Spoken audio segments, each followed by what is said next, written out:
बिस्मिल्लाहिर्रहमानिर्रहीम। अस्सलाम वालेकुम।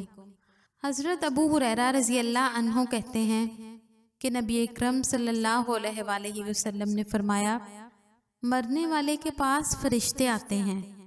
अगर वो नेक होता है तो कहते हैं, निकल ए पाक जान, जो कि एक पाक जिस्म में थी, निकल तू लायके तारीफ है, और खुश हो जा अल्लाह की रहमत और रेहान खुशबू से, और ऐसे रब से जो तुझसे नाराज नहीं है। उससे बराबर यही कहा जाता है, यहाँ तक कि वो निकल पड़ती है। फिर उसको आसमान की तरफ चढ़ा कर ले जाया जाता है। उसके लिए आसमान का दरवाज़ा खोलते हुए पूछा जाता है कि ये कौन है। फरिश्ते कहते हैं कि ये फलां है। कहा जाता है, खुश आमदीद पाक जान, जो कि एक पाक जिस्म में थी, तू दाखिल हो जा, तू नेक है, और खुश हो जा अल्लाह की रहमत और रेहान खुशबू से, और ऐसे रब से जो तुझसे नाखुश नहीं। उससे बराबर यही कहा जाता है, यहाँ तक कि रूह उस आसमान तक पहुँच जाती है जिसके ऊपर अल्लाह अज़्ज़ा वजल है।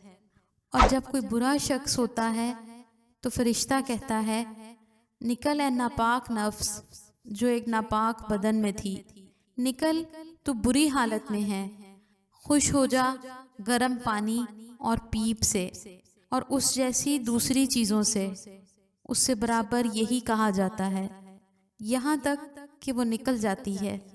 फिर उसको आसमान की तरफ चढ़ा कर ले जाया जाता है, लेकिन उसके लिए दरवाज़ा नहीं खोला जाता। पूछा जाता है कि ये कौन है। जवाब मिलता है, ये फलां है।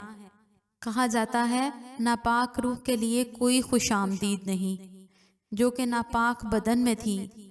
लौट जा अपनी बुरी हालत में, तेरे लिए आसमान के दरवाजे नहीं खोले जाएंगे। उसको आसमान से छोड़ दिया जाता है, फिर वो कब्र में आ जाती है।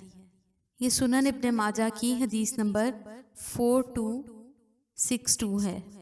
वीडियो पसंद आए तो इसको लाइक और शेयर ज़रूर करें, और हमारे चैनल इस्लामिक पोर्टल को ज़रूर सब्सक्राइब करें।